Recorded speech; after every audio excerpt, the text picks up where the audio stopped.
So still in the macro theme, there are two big policy levers that can influence those business cycle, and those are monetary and fiscal policy.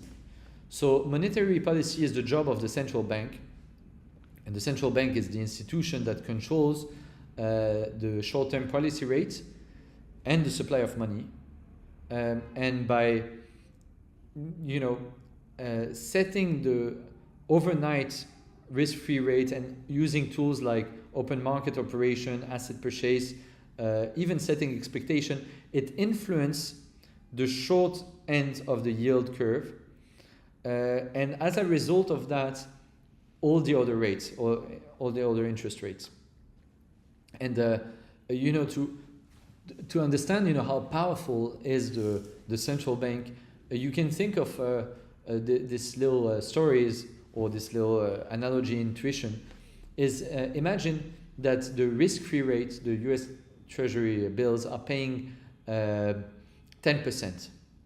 Then as an investor, you will not bother to look at risky projects that yield 10%, because you can get 10% with something that is risk-free, or at least much safer. So all those projects that gives less than 10%, then suddenly they look unattractive once you discount their cash flow. And as such, the capital then doesn't go into those projects, but flows into government bonds. You see? So this is how the central bank can direct the flow of money. Now, imagine the other way around, it cuts rates. So it was a 10, the risk-free rate, and suddenly it goes close to 0. So all those projects that had the 3, 4, 5%, now they become to look interesting, because yes, you can have it at 0% risk-free, but 0% is probably less than the inflation. So you want to move it away and therefore back to the economy. So this is the monetary policy and the lever that the central bank can use to influence the economy. Now, it's the same thing for the government, the fiscal policy, only that the levers are simpler.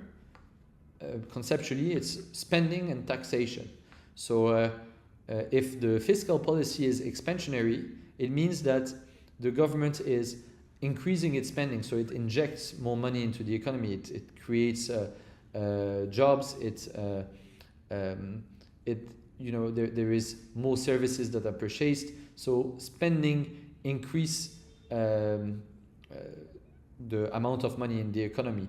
And on the other hand, they can also do so by cutting taxes as expansionary policy. So lower taxes means more disposable income for the households, which tend to boost demand, because if a household has more money, then it will be logically consuming more, and therefore there will be more demand for production of whatever item they're consuming. And of course, the other side of it, so this was expansionary, the other side is contractionary. So they just increase taxes, they raise taxes, they reduce spending, and that powers out the economy, which slows growth.